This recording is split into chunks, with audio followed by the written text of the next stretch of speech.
मध्य प्रदेश के होशंगाबाद जिले की सुहागपुर तहसील में ज़मीनों के दाम उम्मीद से कहीं ज़्यादा बढ़े हैं, क्योंकि यहाँ सैर सपाटे की मशहूर जगह पंचमगढ़ी के नज़दीक है। इसके अलावा सुहागपुर से चंद किलोमीटर की दूरी पर एक और जगह मढ़ई तेज़ी से सैलानियों की पसंद बनती जा रही है। इसकी वजह यह है कि यहाँ वाइल्ड लाइफ का रोमांच और यहाँ की कुदरती खूबसूरती है।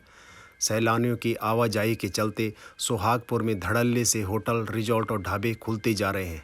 दिल्ली के पौष इलाके बसंत विहार की रहने वाली 40 साल की लीना शर्मा का सुहागपुर अक्सर आना जाना होता रहता था, क्योंकि यहाँ उसकी 22 एकड़ की ज़मीन थी जो उसके नाना और मौसी मुन्नी बाई ने उसके नाम कर दी थी।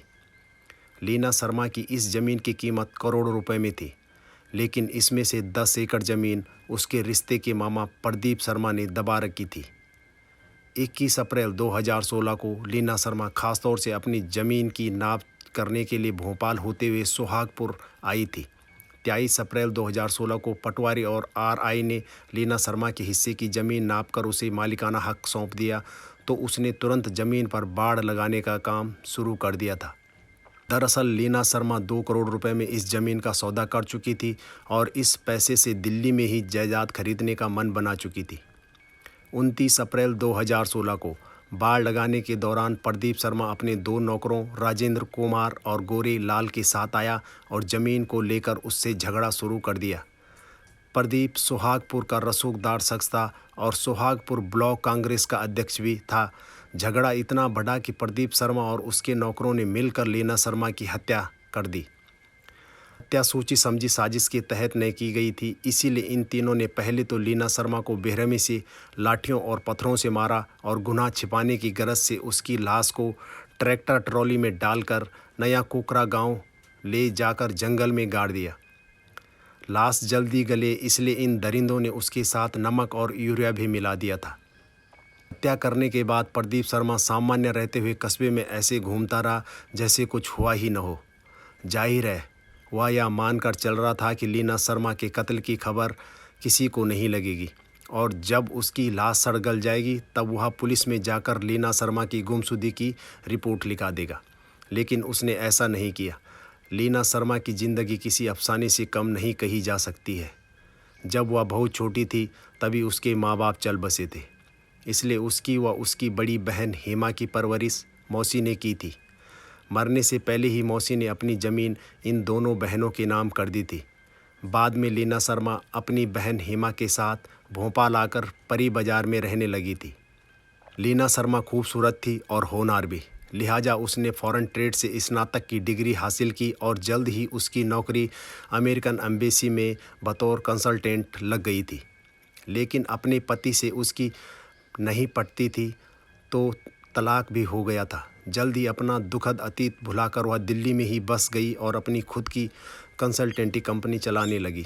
40 साल की हुई तो लीना शर्मा ने दोबारा शादी करने का फैसला कर दिया, लेकिन शादी के पहले वह सुहागपुर की ज़मीन के झंझट को निपटा लेना चाहती थी। पर रिश्ते के मामा प्रदीप शर्मा ने उसके मंसूबों पर पानी फेर दिया। लीना शर्मा की हत्या एक राज ही बनकर रह जाती अगर उसके दोस्त उसे नहीं ढूंढते। जब लीना शर्मा तयशुदा वक्त पर नहीं लौटी और उसका मोबाइल फ़ोन बंद रहने लगा तो भोपाल में रह रही उसकी सहेली रितु शुक्ला ने उसकी गुमशुदगी की खबर पुलिस कंट्रोल रूम में दी। पुलिस ने मामले को गंभीरता से लेते हुए प्रदीप शर्मा से संपर्क किया तो वह घबरा गया और भांजी के गुम होने की रिपोर्ट सुहागपुर थाने में लिखाई, जबकि वही बेहतर जानता था कि लीना शर्मा अब इस दुनिया में नहीं है। देर से रिपोर्ट लिखाए जाने से प्रदीप शर्मा शक के दायरे में आया और ज़मीन के झगड़े की बात सामने आई। पुलिस का शक यकीन में बदल गया। मामूली सी पूछताछ में प्रदीप शर्मा ने अपना जुर्म कबूल कर लिया, लेकिन शक अब लीना शर्मा की बहन हेमा पर भी गहरा रहा है कि वो लीना शर्मा के गायब होने पर खामोश रही थी। कहीं उसकी इस कलयुगी मामा ने किसी तरह की मिली भगत तो नहीं थी। इस तरह भी पुलिस पड़ताल कर रही है, क्योंकि अब उस पर सच सामने लाने का दबाव बढ़ता जा रहा है। लीना शर्मा के दिल्ली के दोस्त भी भोपाल आकर पुलिस के आला अफसरों से मिले हैं और सुहागपुर भी गए। हेमा के बारे में सुहागपुर के लोगों का कहना है कि वह एक निहायत ही और ईमानदार औरत है, जिसकी पागलों जैसी हरकतें किसी सबूत की मोहताज नहीं है। खुद उसका पति भी स्वीकार कर चुका है कि वह एक मानसिक रोगी है। अब जबकि आरोपी प्रदीप शर्मा अपना जुर्म कबूल कर चुका है, तब कुछ और सवाल भी मुँह बनाए हुए हैं कि क्या लीना शर्मा का बलात्कार भी किया गया था, क्योंकि उसकी लाश बिना कपड़ों में मिली थी और उसके जेवर अभी तक बरामद नहीं हुए हैं। आरोपियों ने यह जरूर माना कि लीना शर्मा का मोबाइल फ़ोन उनमें से एक ने चलती ट्रेन से फेंका था। लाश 15 दिन पुरानी हो गई थी, इसलिए पोस्टमार्टम से भी बहुत सी बातें साफ नहीं हो पा रही थी। दूसरे सवाल का ताल्लुक पुश्तैनी जायदाद के लालच का है कि कहीं इस वजह से तो लीना शर्मा की हत्या नहीं की गई है। प्रदीप शर्मा ने अपनी भांजी के बारे में कुछ नहीं सोचा कि उसने अपनी ज़िंदगी में कितने दुख उठाए हैं और परेशानियों भी बर्दाश्त की है। लीना शर्मा अगर दूसरी शादी करके अपना घर बसाना चाह रही थी तो यह उसका हक था, लेकिन उसकी दुख भरी ज़िंदगी का खात्मा भी दुखद ही हुआ। तो दोस्तों, आज की इस क्राइम हिस्टोरी को करते हैं यहीं पे बंद। तो मिलेंगे किसी और दिन किसी और वीडियो के साथ। तब तक के लिए bye bye, take care and thanks for watching.